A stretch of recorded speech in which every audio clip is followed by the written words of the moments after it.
Welcome back to another technical deep dive here in the debug zone.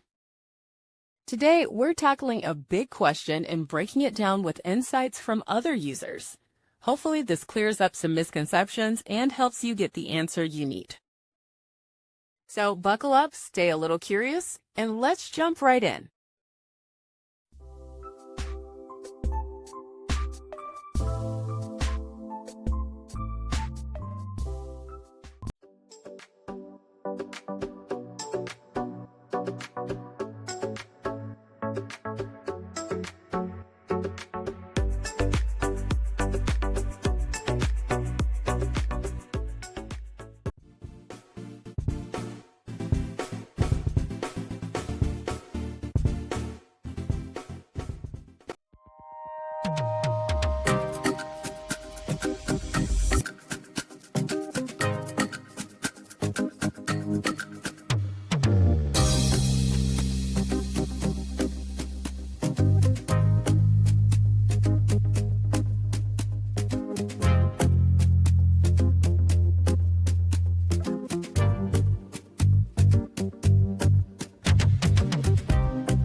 And that's a wrap.